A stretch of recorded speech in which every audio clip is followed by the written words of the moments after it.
सोमार्धधारिणे शङ्करं शङ्कराचार्यं केशवं बादरायणं सूत्रभाष्य कृतौ वन्दे भगवन्तौ पुनः पुनः।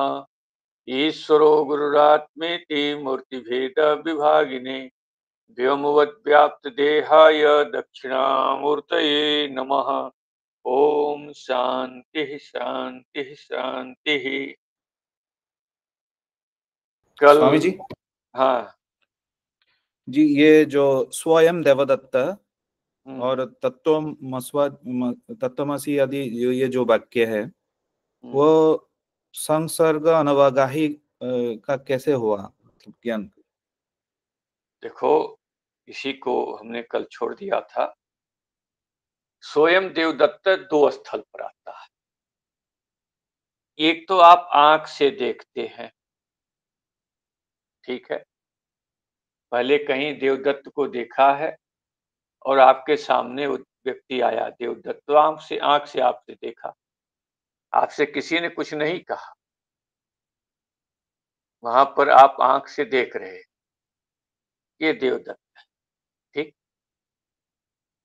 तो उस देवदत्त में जो है क्या होता है, वहां पर जब देवदत्त से आपके इंद्री का सन्निकर्ष होता है तो वहां पर उसके साथ साथ देवदत्त यहाँ खड़ा है, देश काल भी वहां उसके साथ आपको दिखाई पड़ता है। देखो, अनुभव जो बात धरातल पर उतर रही है उसको वेदांत क्या बोलता है, धरातल पर उतर करके बोलता है।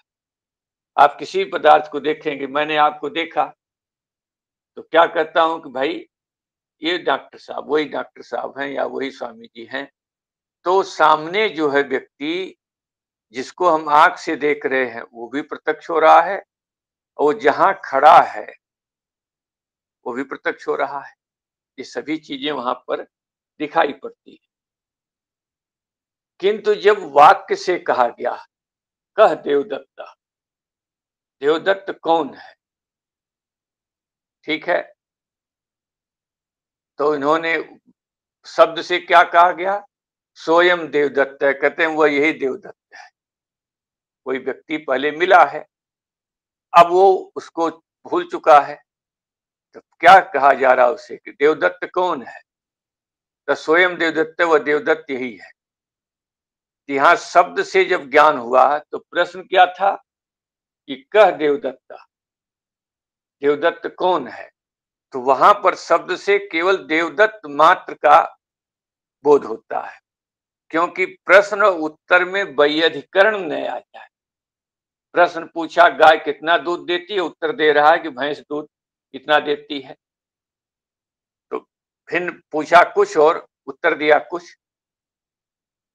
तो जो श्रोता है, जिज्ञासु है, वो केवल देवदत्त मात्र को जानना चाह रहा है, न उस देश को न काल को। तो वहां पर क्या है, देवदत्त मात्र का बोध होता है।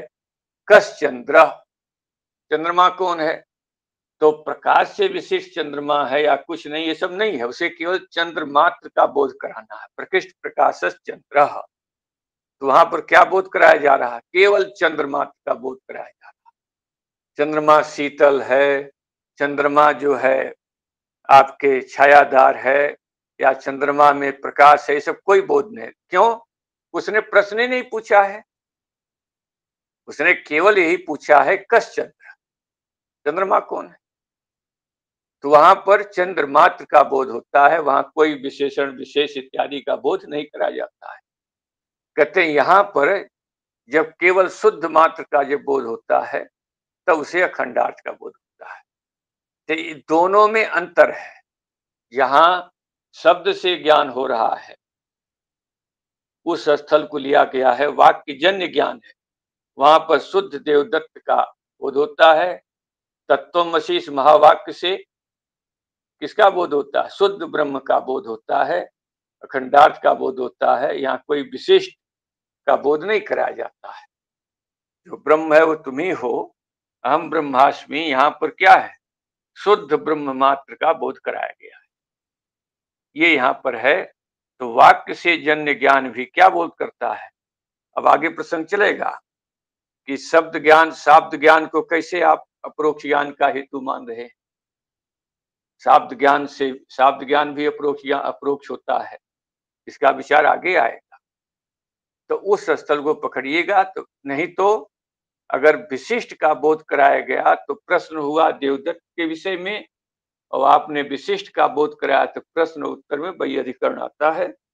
इसी को टीकाकार आज बोलेंगे, हम यहीं पर आपको छोड़ दिए थे। देखो, ठीक हुआ? जी स्वामी जी, जी स्वामी ठीक जी। है। हाँ, जहां पर नहीं समझ में आओ से पूछे। देखिएगा, तो दो स्थल आपके यहां बुला रहे हैं। पहला टीकाकार बोल रहे हैं उदाहरणम आह, कहते हैं ग्रंथकाल उदाहरण दे रहे हैं यथा इति। देश काल उपलक्षित देवदत्त लक्षण अभेद विषय, कहते हैं देश काल से उपलक्षित जो देवदत्त का स्वरूप का भेद का विषय में स्वयं देवदत्त इति इंद्रियजन्य एक प्रत्यक्षे, यहां पर इंद्रियों से ज्ञान हो रहा है। क्या देख रहा है व्यक्ति? आंख से खोल के देख रहा है देवदत्त, जो देवदत्त हमने हरिद्वार देखा था वो देवदत्त यहाँ है। कहते इंद्रियजन्य एक प्रत्यक्ष में सन्निकर्ष वसात उपलक्षण देश कालादे भी भान संभवा, कहते वहां पर देवदत्त जहां हम देख रहे हैं जो उपलक्षण है, उपलक्षणी भूत है कौन? देश काल, उसका भी भान तो होता है।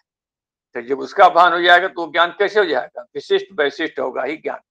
जैसे घट का ज्ञान, अयम घटा, ठीक है, यहां पर विशिष्ट वैशिष्ट होगा ही ज्ञान है। कहते हैं ऐसे ही स्वयं देवदत्त जहां आंख से प्रतिभिज्ञा हो रही है वहां पर क्या है? विशिष्ट वैशिष्ट अवगाही ज्ञान वो हो जाएगा। शाब्दे तू ज्ञान है, कहते हैं यहां शब्द से ज्ञान हो रहा है। ठीक है, क्या पूछ रहा है कि कह देवदत्त, देवदत्त कौन है, ऐसा प्रश्न है। तो शब्द से कहा, सामने जो व्यक्ति खड़ा है वहां पर क्या बतला रहा है? स्वयं देवदत्त। तो कहते इसका प्रश्न क्या है? देवदत्त का ज्ञान करना। और बतलाने वाले का तात्पर्य क्या है? बतलाने वाला किस तात्पर्य से बतला रहा है? किसको जैसा प्रश्न ऐसे इसके प्रश्न का उत्तर हो। आकांक्षा योग्यता सन्निधि के बाद सिद्धांति तात्पर्य को जो है, तात्पर्य को भी हेतु ये कहेंगे। बोध के प्रति ज्ञान साधु बोध में तात्पर्य भी हेतु होता है। तो कहते हैं वहां पर शाब्द ज्ञाने तात्पर्य विशेष भान नियमात, शाब्द ज्ञान में तात्पर्य विषय जिसमें तात्पर्य होता है उसी का भान होता है। तो यहाँ पर अभेद मात्र विषयत्वा, यहाँ पर क्या है? जो अभेद है देवदत्त मात्र शुद्ध, वहां पर कोई विशेषण विशिष्ट का बोध नहीं है। अभेद मात्र विषयत्वात् होने से शाब्दम एवं उदाहरण में विपरीत था, इसलिए इसका उदाहरण शाब्द माने शाब्द ही इसका उदाहरण हो सकता है। इस दृष्टि से कहा वाक्य जन्य ज्ञान, प्रत्यक्ष जन्य ज्ञान नहीं कहा, शाब्द जन्य ज्ञान को कहा। तो शाब्द ज्ञान में तर्क आपको हमने बतलाया जो कि जैसा प्रश्न है वैसा ही उत्तर देना पड़ता है। प्रश्न है कस चंद्र, उत्तर दिया प्रकृष्ट प्रकाश चंद्र, वहां पर चंद्र मात्र का बोध कराया। ऐसे ही कह देवदत्त, देवदत्त कौन है? तो उत्तर दिया गया स्वयं देवदत्त है, जो सामने खड़ा है देवदत्त, जो स्वयं देवदत्त। यहाँ देवदत्त मात्र का बोध होता है, कोई विशेषण विशेष का कुछ बोध नहीं होता है। वाक्य जन्य थी। अब इसको दिखा रहे हैं अलग से और दृष्टांत दे रहे हैं। प्रकृष्ट प्रकाश चंद्र, प्रकृष्ट प्रकाश चंद्र, यहाँ पर भी प्रश्न उत्तर में वैयाधिकरण आ जाएगा। पूछा उसने कि कस चंद्र, चंद्रमा कौन है? और आपने उत्तर दिया प्रकाश से विशिष्ट जो है वो चंद्रमा है। तो प्रश्न है शुद्ध चंद्र के बाद विषय, और उत्तर दे रहे हो विशिष्ट चंद्र का, तो प्रश्न उत्तर में वैयाधिकरण दोष आ जाएगा। इसलिए प्रकृष्ट प्रकाश चंद्र से किसका बोध होता है? चंद्र मात्र का ही बोध होता है। कहते हैं इसी प्रकार से ब्रह्मविद आपनोति परम, क्या है? ब्रह्मवेत्ता क्या प्राप्त कर लेता है? परम को, तत्पद को प्राप्त कर लेता है। अब ब्रह्म क्या है? कहा गया सत्यम ज्ञान अनंतम ब्रह्म। कहते हैं इस स्थल पर किसको बतलाना है? ब्रह्म मात्र को बतलाना है। न कि सत्यत्व, ज्ञानत्व, अनंतत्व से विशिष्ट ब्रह्म को। यहाँ पर जो है ब्रह्म मात्र को बतलाया जा रहा है। इत्यादि अवान्तर वाक्यम आदि शब्दार्थ। एक महावाक्य होता है जो खंडार्थ का बोधक होता है, और एक क्या होता है, अवान्तर वाक्य, जो महावाक्य के आए हुए घटक जो पद होते हैं उनके स्वरूप का जो बोधक होता है। ठीक है, महावाक्य में जो आए हुए जीव और ब्रह्म जो हैं उनके स्वरूप का बोधक वाक्यों क्या बोलते हैं, अवान्तर वाक्य बोलते हैं। तो उन अवान्तर वाक्यों में ये जो है, इनको भी यहाँ पर जो लिखा है तत्वमसि इत्यादि, आदि लिखा है, तत्वमसि इत्यादि महावाक्य और आदि से जो अवान्तर वाक्य हैं उनको भी समझ लेना चाहिए।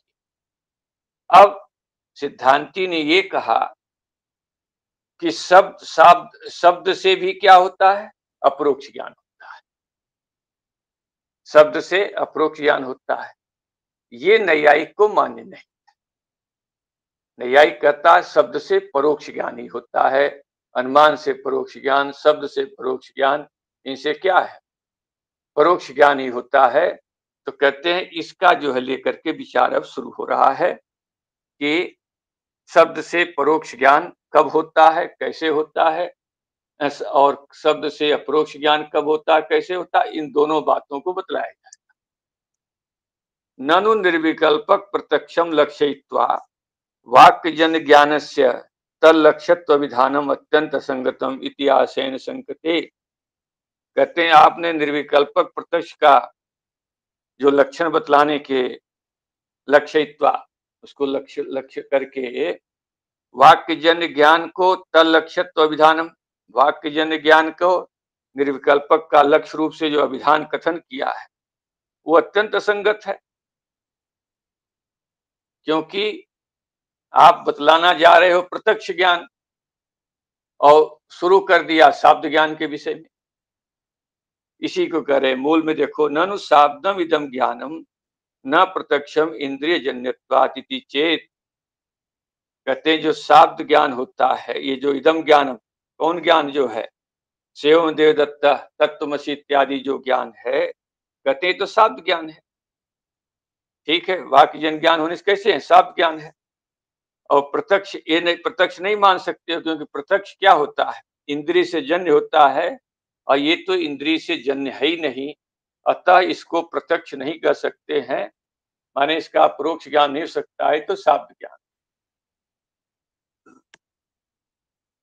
ठीक है, देखिएगा, शाब्द ज्ञान से इंद्रिय जन्यत्वे भी निरुक्त प्रत्यक्ष प्रयोजक सत्वा सन्निहित विषयक वाक्य जन्य ज्ञान से प्रत्यक्ष अभ्युगमात न असंगतम इतिहासेन आह। कहते हैं शाब्द ज्ञान जो आपने कहा कोई इंद्रिय जन्य था, इंद्रिय से जन्य नहीं है भाई, इस बात को हम मान लेते हैं।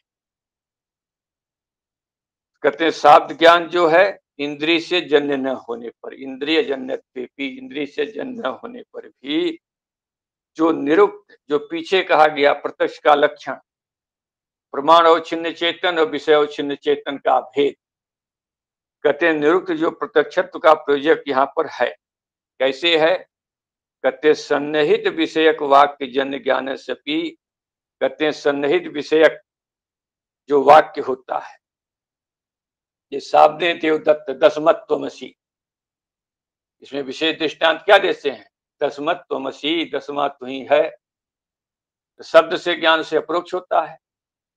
स्वयं देवदत्त, स्वयं देवदत्त, यहाँ शब्द से ज्ञान हो रहा है, यहाँ पर शुद्ध देवदत्त का बोध होता है। प्रकृष्ट प्रकाश चंद्र, यहाँ पर शुद्ध चंद्रमात का बोध होता है शब्द से। कहते हैं यहाँ विषयक वाक्य जन्य ज्ञान भी उसमें प्रत्यक्ष स्वीकार किया जाता है, इसलिए न असंगतम, असंगत नहीं है। अब घटा के देख लेना लक्षण थोड़ा सा, क्या बोला उसने, स्वयं देवदत्ता, इससे क्या हुआ कि देवदत्ताकार एक वृत्ति बनती है। जब वाक्य से क्या हुई, देवदत्त के आकार की वृत्ति बनी, उस वृत्ति अवच्छिन्न चेतन और विषय अवच्छिन्न चेतन, माने देवदत्त अवच्छिन्न चेतन जब भेद हो जाता है तो वहां देवदत्त मात्र का ज्ञान हो जाता है। बोले यहाँ पर भी क्या है, वृत्ति बन करके इस प्रकार से देवदत्त का प्रत्यक्ष ज्ञान हो जाता है शब्द से भी। ऐसे घटाइएगा। इतिहासेन आह नहीं। अच्छा, नहीं मूल में लिखा कि नहीं इंद्रिय जन्यत्वम प्रत्यक्षत्वे तंत्रम, माने कि जो इंद्रिय जन्य होता है वो प्रत्यक्ष होता है। ऐसा जो है प्रयोजक, जो जो इंद्रिय जन्य ज्ञान होगा वो प्रत्यक्ष होगा। इस प्रकार से ऐसा जो है व्याप्ति नहीं मानी जा सकती, क्योंकि दूषितत्वात्, कहते हैं इसको हम पीछे दूषित कर आए हैं। टीकाकार उसी को लिख रहे हैं कि इंद्रिय जन्यत्वस्य, इंद्रिय जन्यत्व को अगर प्रत्यक्ष ज्ञान मानोगे तो मनोरूप इंद्रिय जन्य अनुमित्यादवति व्याप्ति आदि प्रदर्शने दूषितत्वात्, कहते हैं कि मन रूप इंद्रिय से जन्य कौन हुआ, अनुमिति आदि भी होती हैं, उसमें प्रत्यक्ष का लक्षण चला जाएगा तो व्याप्ति हो जाएगी, इसलिए उसको दूषितत्वात्। किंतु कहते हैं उसी को समझा रहे हैं स्वयं, प्रत्यक्ष का जो लक्षण है, प्रत्यक्ष ज्ञान, प्रत्यक्ष ज्ञान का लक्षण क्या हुआ, कहते हैं योग्य वर्तमान विषयकत्वे सति प्रमाण चैतन्य से विषय चैतन्य भिन्नत्वम इति उत्तम। योग्य हो और वर्तमान में हो, ठीक ऐसा जो विषयक जो विषय है, उस विषयावच्छिन्न चेतन और प्रमाण अवच्छिन्न चेतन का जो भेद हो जाता है, तो इसी को प्रत्यक्ष ज्ञान, ज्ञान का प्रत्यक्ष हमने कहा है। जब स्वयं देवदत्ता कहते हैं कि इससे एक वृत्ति बनती, शब्द से एक वृत्ति बनी, वो वृत्ति अवच्छिन्न चेतन और देवदत्ता अवच्छिन्न चेतन, दोनों चेतन एक हो जाने से देवदत्त मात्र का बोध हो जाता है। इसलिए इस शाब्द स्थल पर भी जहां सन्निकृष्ट विषय है, ध्यान रखिएगा सिद्धांति क्या बोल रहे हैं, जहां सन्निकृष्ट विषय होता है वहां शब्द से भी क्या हो जाता है, अपरोक्ष ज्ञान होता है। असन्निकृष्ट विषय होगा, दूर देश में विषय होगा, वहां पर शब्द से परोक्ष ज्ञान ही होता है, अपरोक्ष ज्ञान नहीं होता, इसका ध्यान रखिएगा। किंतु उसी कर रहे हैं उक्तम विस्मृत पृक्षति, किम तू, कहते हैं पीछे कहे हुए को विस्मय करके पूछता है किम तू, तो प्रोक्तम स्मारियत, कहे हुए के स्मरण करा रहे हैं मूल का योग इत्यादि। यद्यप प्रमाण चैतन्य से योग वर्तमान विषयावच्छिन्न चेतन अभिन्नत्वम पूर्वमुक्तम, कहते यहाँ तो योग वर्तमान विषय कत्ते सती प्रमाण चैतन्य विषय चेतन अभिन्नत्वम आगे पीछे करके बोल रहे हैं। कहते पीछे क्या बोला था, कहते पीछे ऐसे बोला था, ठीक हम देख रहे हैं कि यद्यप प्रमाण चैतन्य से, कहते हैं प्रमाण चेतन माने विषयावच्छिन्न चेतन, नहीं वृत्ति अवच्छिन्न चेतन, और योग वर्तमान विषयावच्छिन्न चेतन अभिन्नत्वम पूर्वमुक्तम, कहते हैं पहले तो ऐसा लक्षण बनाया था, प्रमाण चेतन माने वृत्ति अवच्छिन्न चेतन और योग वर्तमान विषयावच्छिन्न चेतन अभिन्नत्वम, ये ज्ञानगत प्रत्यक्षत्वम था। अब ऐसा क्यों कह दिया कि तथापि तत्वे, कहते हैं कि प्रत्यक्ष का प्रोजेक्ट वैसा होने पर भी योग वर्तमान विषय कत्वे सती प्रमाण चैतन्य विषयावच्छिन्न चेतन अभिन्नत्वेंच विशेष अभावात एवं मुक्तम, कहते हैं उसी लक्षण को मूल कार्य ने क्या कर दिया कि आगे पीछे करके जो बोल दिया है कि योग वर्तमान विषय कत्वे, अब वहां पर योग वर्तमान विषय कहाँ जुड़ना चाहिए, विषयावच्छिन्न चेतन के साथ जुड़ना चाहिए था, इन्होंने पहले जोड़ दिया योग वर्तमान विषय कत्वे सती प्रमाण चैतन्य विषयावच्छिन्न चेतन भिन्नत्वे, ऐसा जो लक्षण बनाया, कहते हैं इस लक्षण में और पूर्व वाले लक्षण में विशेष अभाव, कोई विशेष इसमें कोई भिन्नता है, विशेष माने भिन्नता, विशेष कर करिएगा भिन्नता, कहते हैं भिन्नता का भाव हो जाने से एवं उत्तम, कहते हैं इसमें कोई भिन्नता नहीं है,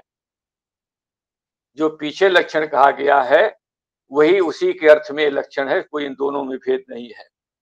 तथा च प्रमाण चैतन्य से योग वर्तमान विषय चेतन भिन्नत्वम पूर्वम उत्तम इति भाव है, कहते हैं इस प्रकार से जो प्रमाण चैतन्य माने वृत्ति अवच्छिन्न चेतन और योग वर्तमान विषयावच्छिन्न चेतन का भिन्नत्व जो पूर्व में कहा गया है ज्ञानगत प्रत्यक्ष का, कहते हैं उस लक्षण में इस लक्षण में कोई भेद नहीं है।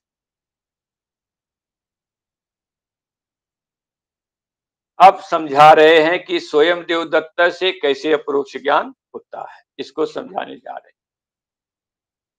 तथा च इंद्रियजन्यत्वस्य अप्रयोजकत्वे निरुक्तस्य प्रयोजकत्वे च सति इदम फलितम आह।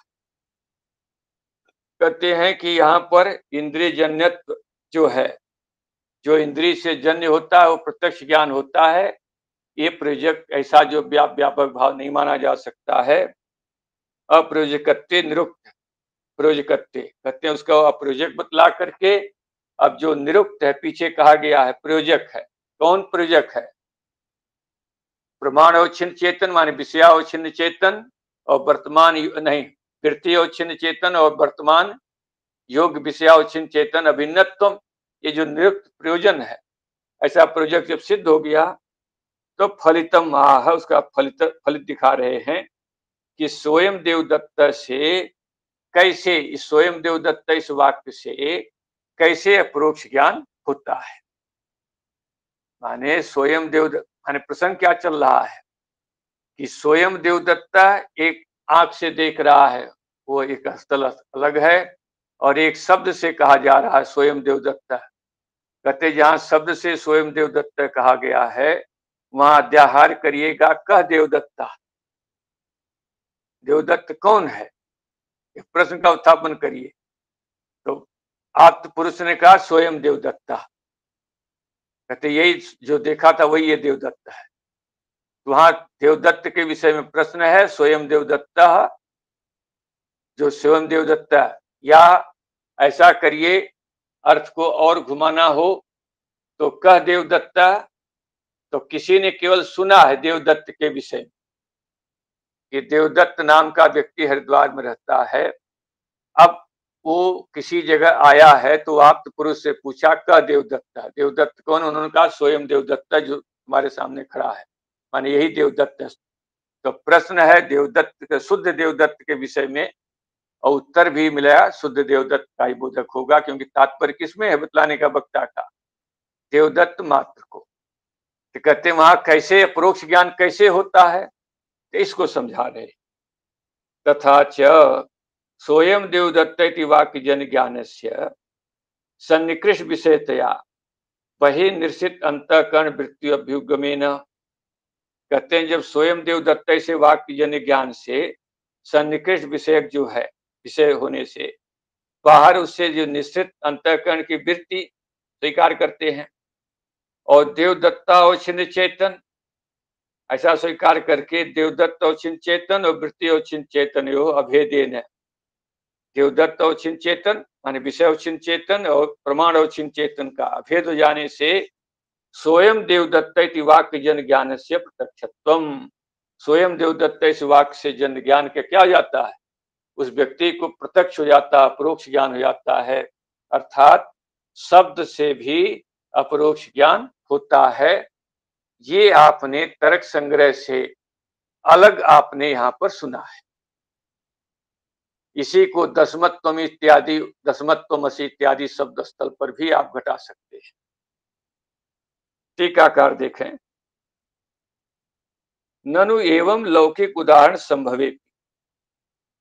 कहते हैं इस प्रकार से लौकिक उदाहरण स्वयं देवदत्त, प्रकृष्ट प्रकाश चंद्र इत्यादि जो है उदाहरण संभव होने पर भी वैदिकम न संभवति। देख लेना, पाठ बना लेना, जिसकी गलत छपा हो वह पर ऐ की मात्रा नहीं है।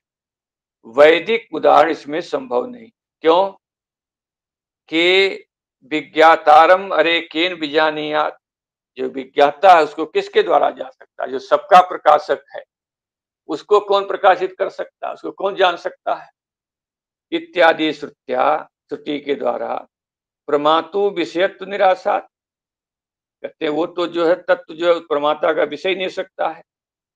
तत्पदार्थ अभिन्न तम पदार्थ प्रमात्र चैतन्य से, तत्पदार्थ से अभिन्न जो तम पदार्थ जो प्रमात्र चैतन्य है।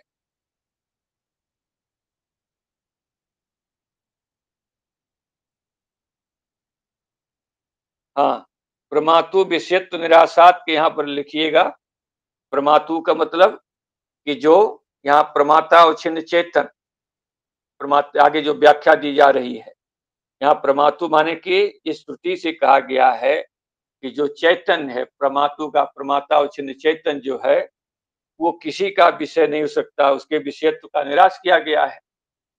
तो तत्पदार्थ से अभिन्न तुम, तत्पदार्थ अभिन्न तुम पदार्थ है, जो पदार्थ परमात्मा चैतन्य है, जो किसी का विषय नहीं हो सकता है, तो वो चैतन्य से विषयावच्छिन्न चैतन्य भावात, ऐसा चैतन्य जो है वो विषयावच्छिन्न चैतन्य तो हो ही नहीं सकता है।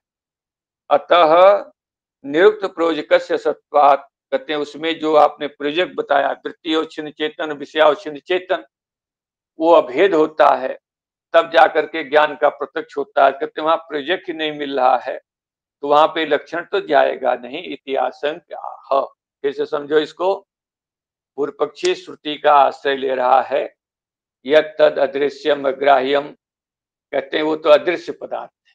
चेतन कैसा है? अदृश्य पदार्थ है, दृश्य है ही नहीं, विषय है ही नहीं। विज्ञातारम अरे किन बीजानियात, यहाँ पर है, उस विज्ञाता को किसी के द्वारा जाना ही नहीं जा सकता, वो तो अदृश्य पदार्थ है, दृश्य है ही नहीं, विषय है ही नहीं। कहते हैं प्रमाता को चैतन में विषय का विषयत्व का निराश कर दिया गया है।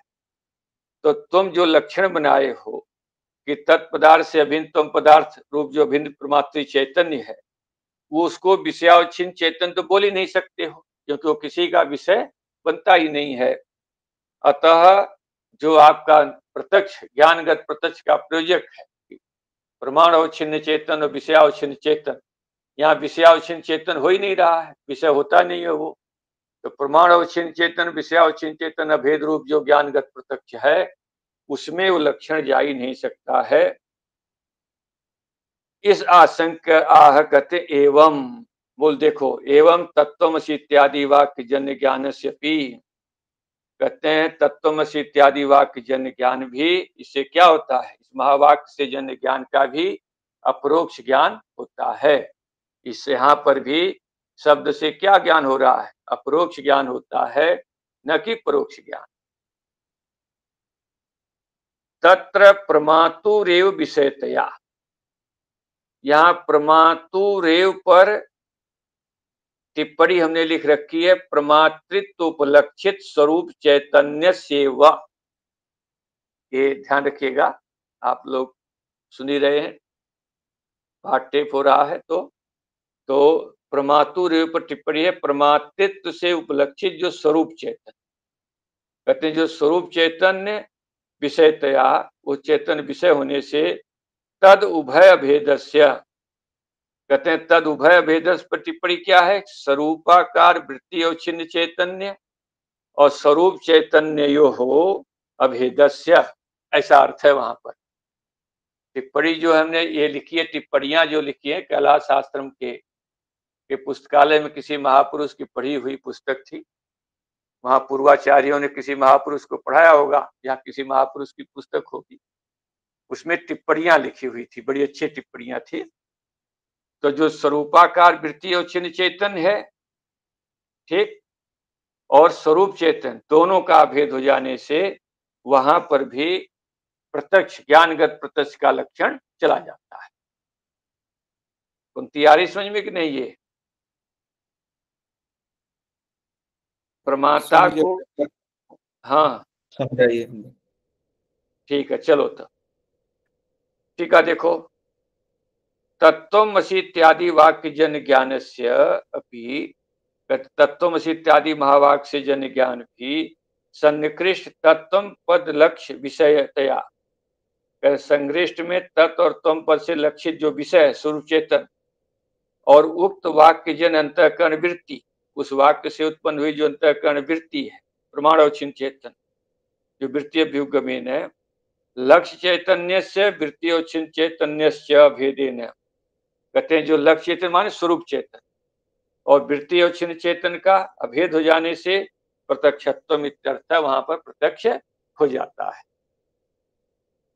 तत्र माने तस्मिन् ज्ञाने, कहते प्रमातृपदेन लक्ष्यम ग्राह्यम, कहते हैं वहां मूल में जो लिखा है प्रमातु, कहते हैं प्रमातृपद से लक्ष्य ग्राह्य, जो कुटस्थ शुद्ध चेतन, त्वम पद लक्ष्य लक्ष्यात तद पद लक्ष्य से अभिन्नत्वात् एवं उत्तम, कहते हैं वो जो है त्वम पद जो लक्ष्य है, उस लक्ष्य से तत्पद लक्ष्य का भिन्नत होने से ऐसा अर्थ लेना चाहिए। अब कहते हैं श्रुति जो कह रही है विज्ञातारम मरे केन विजानीयात, कहते हैं ये श्रुति जो है फल श्रुतिस्तु फल व्याप्यत्व निषेध परा, कहते हैं श्रुति जो है फल व्याप्ति का निषेध कर रही है, क्योंकि जहां स्वरूप चैतन्य का बोध होता वहां पर वृत्ति व्याप्ति मानी जाती है, फल व्याप्ति नहीं। फल व्याप्ति और वृत्ति व्याप्ति का संक्षेप से अर्थ समझ लो। वृत्ति का दो काम मानते हैं, एक वृत्ति क्या करती है, आवरण का नाश, और वृत्ति में जो आरूढ़ चेतन है वो विषय को प्रकाशित करता है, दो काम होता है। तो जहां घटपट आदि विषय होते हैं वहां पर वृत्ति अवच्छिन्न चेतन और विषय अवच्छिन्न चेतन दोनों है, माने वृत्ति जाकर के तुला विद्या का नाश करती है और वृत्ति अवच्छिन्न चेतन प्रमाण विषय अवच्छिन्न चेतन अभेद होकर के उसका ज्ञान होता है। लेकिन वही वृत्ति जब स्वरूप को विषय करती है तब वृत्ति में जो आरूढ़ चेतन है वो चेतन जाकर के स्वरूप चेतन के आश्रित जो मूला विद्या है उसका नाश कर देता है, किंतु उसको जो है प्रकाशित दृश्यत्व प्रकाशित नहीं कर पाता, ये है फल व्याप्ति।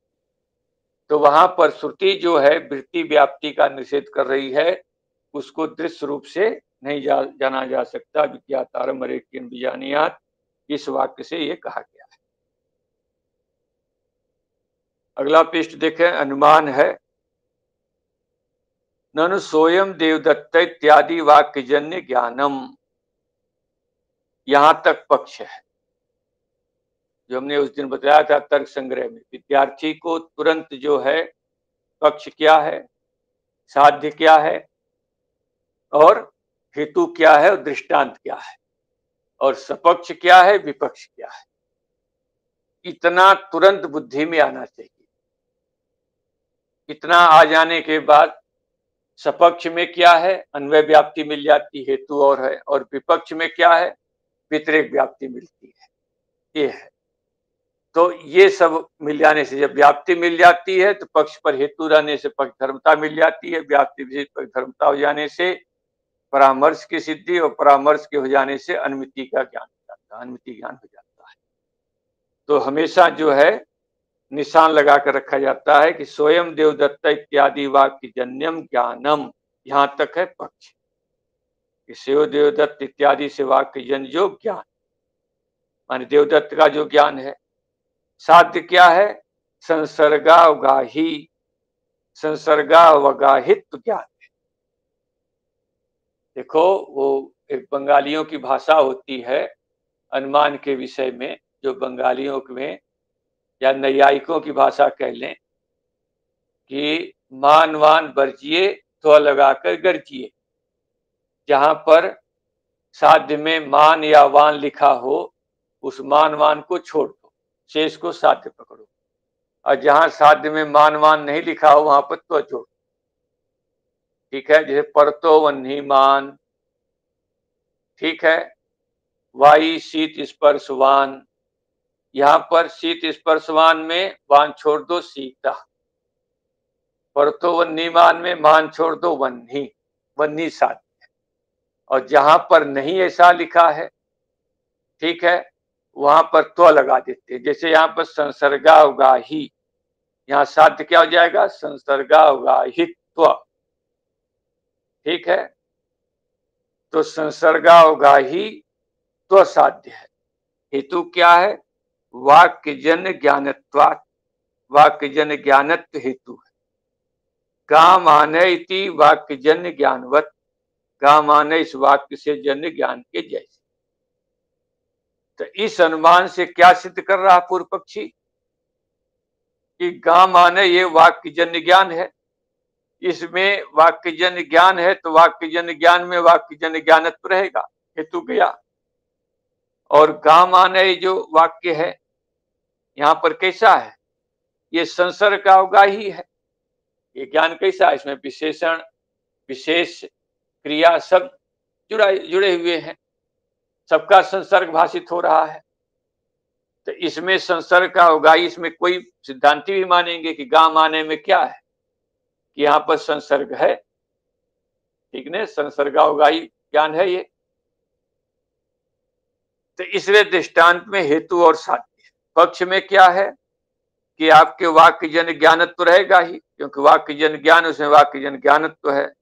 अतः स्वयं देवदत्त इत्यादि वाक्य जन ज्ञान में क्या सिद्ध कर दिया पूर्व पक्षी ने? संसर्गावगाहित्व सिद्ध किया इस अनुमान से। सिद्धांति ने क्या सिद्ध किया था कि स्वयं देवदत्त इस वाक्य जन ज्ञान अखंडार्थ का बोधक है, वैशिष्ट का बोधक नहीं है, संसर्गा अनवगाही का बोधक। और पूर्व पक्षी ने नहीं, इससे इस अनुमान से सिद्ध किया कि ये कैसा है? संसर्गावगाहित्व का विशिष्ट वैशिष्ट विषय ज्ञान है ये सिद्ध हुआ। अब कर रहा है उक्त वाक्यजन्यम ज्ञानम, माने स्वयं देवदत्त इत्यादि वाक्यजन्यम ज्ञानम, ये है पक्ष। उक्त वाक्यजन्यम ज्ञानम मतलब कि स्वयं देवदत्त इत्यादि वाक्यजन्यम ज्ञानम न निर्विकल्पकम। आपने निर्विकल्पक ज्ञान, अखंडार्थ बोधक ज्ञान सिद्ध किया था, उसका खंडन हो रहा है कि न निर्विकल्पक, वो निर्विकल्पक ज्ञान नहीं। क्यों? संसर्गावगाहित्वात्, ये वाक्य कैसा है? संसर्ग का अवगाहित होने से। तद्वत, तद्वत माने का माने इत्यादि वाक्यवत। अब आप कहेंगे कि जी पहले अनुमान से संसर्गावगाहित सिद्ध करने से पहला क्यों सिद्ध किया?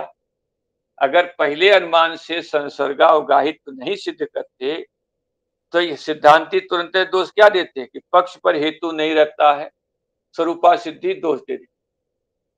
तो उसने स्वरूपा सिद्धि दोष से बचने के लिए पूर्व पक्षी ने पहले उस वाक्य में क्या सिद्ध किया?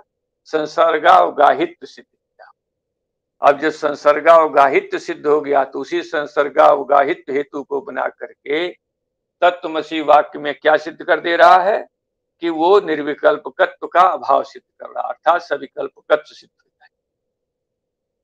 ठीक है, इतिहासेन संकते, ऐसी आशंका से पूर्व पक्षी शंका कर रहा है। फिर से सुन लो, यहां दो अनुमान आपके सामने आए।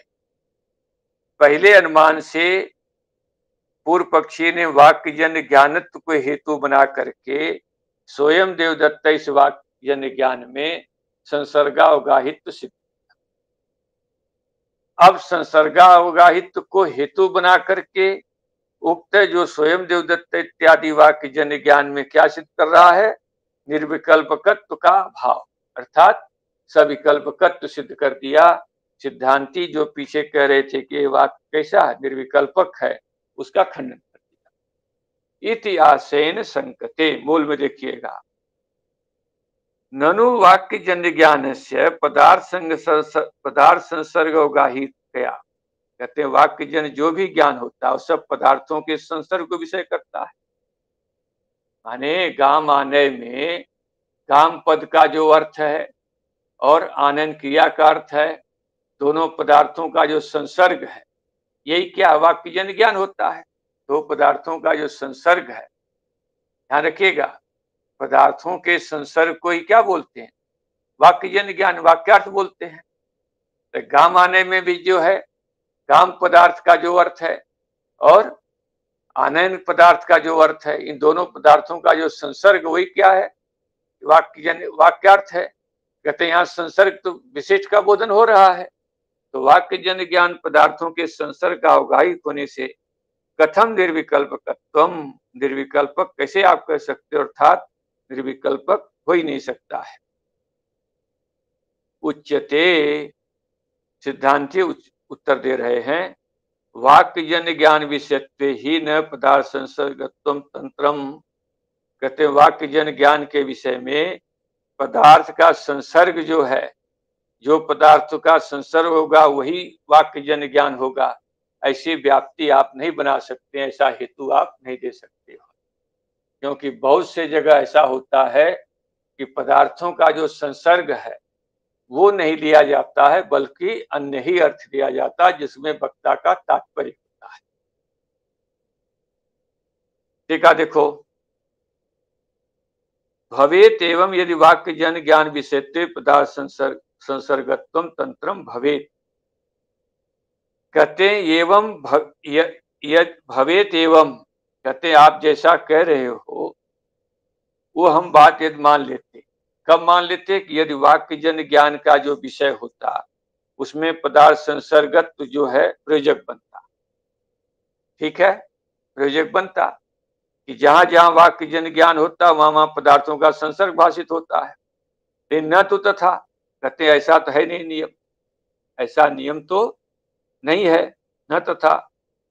क्यों कि वैसा नियम बना लेंगे, पदार्थों के संसर्ग को ही वाक्य जन ज्ञान कहोगे तो तथा ही भोजन प्रकरणे, भोजन का प्रकरण चल रहा है, सैंधवम आनय, बोल क्या रहा है, सैंधवम आनय। सैंधव के दोनों अर्थ होते हैं, नमक भी और घोड़ा भी। कहते हैं वहां पर पदार्थों का संसर्ग का कैसा भान हो जाता, घोड़े का भान हो जाता, तो घोड़ा ले आता। और कहीं बाहर जाना है तो सैंधव माँ ने कहा, उसने तो लाता, नमक ले आता उठाकर। कहते हैं जो यहां पर सैंधव माने इत्र अनभिमत अनभिमतस्य अश्वसादि संसर्गस्य तत्वापत्ते। कहते हैं वहां जो अभिमत नहीं है, भोजन का प्रकरण है तब तो नमक अभिमत है, और जाने का प्रकरण है तो अश्वभिमत है। कहते हैं जो है अनभिमत जो नहीं है उसके भी संसर्ग का तत्वापत्ति माने बोधापत्ति हो जाएगी। इतिहासेन उच्चते, कहते इस आशय से कहते हैं मूल में कि वाक्य जन ज्ञान विषत्वे ही न पदार्थ संसर्गत्वम तंत्रम।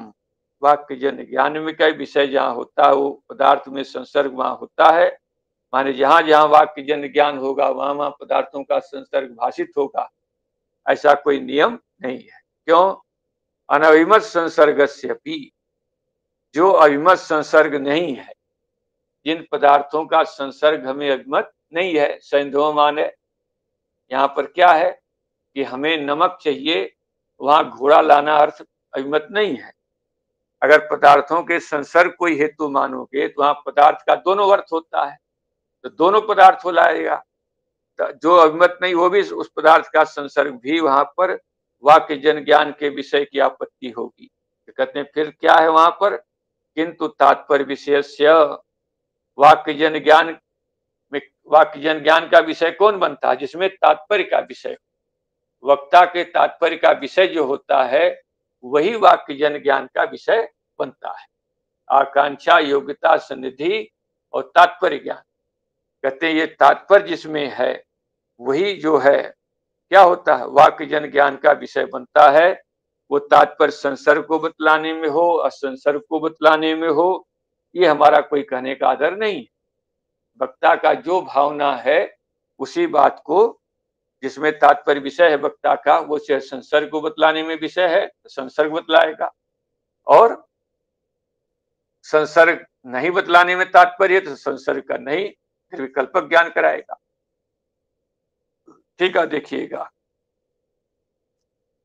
ननु पदार्थ संसर्गस्य तत्र तंत्रत्वाभावे, कहते हैं पदार्थ संसर्ग अगर उसमें तंत्रत्व हेतु नहीं है तो किम तत्र तंत्रम, उसमें हेतु प्रयोजक क्या है, इति पृच्छति। किंतु कहते हैं क्या है उसमें, कहते हैं कि यस तात्पर्य विषय, कहते हैं जिसमें तात्पर्य का विषय है स ये वाक्यजन्य ज्ञान गोचर, वही वाक्यजन्य ज्ञान का विषय होता है।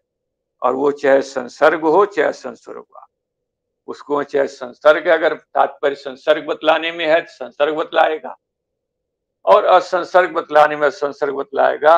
कहते हैं इसमें कोई हमारा आग्रह नहीं है, विशेषो न आदर्तव्य, इसमें हमारा कोई आग्रह नहीं। वक्ता का तात्पर्य किस में है, संसर्ग बतलाने में या संसर्ग बतलाने में, या जिसको बतलाने में है उसका ही वहां पर ग्रहण किया जाता है।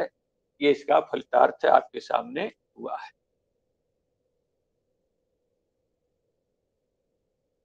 चलो शेष कल बतलाते, ठीक। ओम पूर्णमदः पूर्णमिदं पूर्णात् पूर्णमुदच्यते पूर्णस्य पूर्णमादाय पूर्णमेवावशिष्यते। ओम शांति शांति शांति।